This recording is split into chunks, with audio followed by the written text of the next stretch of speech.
Now you've heard of the Magna Charter that was signed at the Baron's command at Runningmead Island in the middle of the Trent by King John, that was known as Lackland. Now some say it was wrong of the barons, their will on the king so to thrust, but you'll see if you look at both sides of the case, they had to do something or bust. For John, from the moment they crowned him, he acted so cunning and sly. Of course, being king, officially, he could do no wrong. But by gum, he had a bloody good try. He squandered the ratepayers' money. All their cattle and corn he did take, till there wasn't a morsel of bread in the land. Folk had to make do on cake. From the way that he treated young Arthur, you can tell his intentions were bad, for he wanted Hubert to poke out his eyes, which is no way to treat a young lad. Now, it was all right in being a tyrant over vassals and folks of that class, but then he started his tricks on the barons and all, and that's where he made his folks pass. He started bombarding their castles and burning them over their heads, till there weren't enough castles left to go round. They had to sleep 6 in a bed. So they went to the king in a body, and their spokesman, Fitzwalter by name, he opened the hole in his helmet and said, conciliatory-like, "What's the game?" "Well, the king, he shillies and shallies, he sits and he haws and he hums," which caused all the barons in rage to gnash their teeth, and then with no teeth, gnash their gums.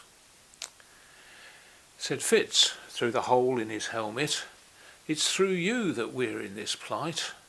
And the king, having nothing to say to this, just said, "Well, do leave your address and I'll write." This angered the gallant Fitzwalter. He stamped on the floor with his foot, and he started to give the king a right telling off, but the hole in his helmet snapped shut. "We'll get him a Magna Charter," he said, when his face he had freed. "That's right," said the barons, "and if one's not enough, get a couple, and maybe they'll breed."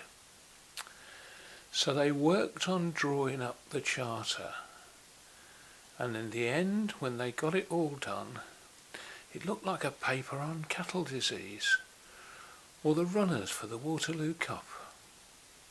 Meanwhile, King John, all unsuspecting, and having the afternoon free, to Runningmead Island had taken a boat, and was having some shrimps for his tea. He just pulled the head off a big one and was squeezing its tail with his thumb, when up came a barge full of barons, who said, "We thought you'd be here, so we've come." When they told him that they'd brought Magna Charter, the king went sort of limp, but minding his manners, he took off his hat and said, "Oh, thanks very much. Have a shrimp?" "You'd best sign straight away," said Fitzwalter, "or else I'll tell you for a start. The next coronation will happen quite soon, and you won't be there to take part." So they spread the charter out on the tea table, and John signed his name like a lamb. Some of the letters were sticky and thick through dipping his pen in the jam.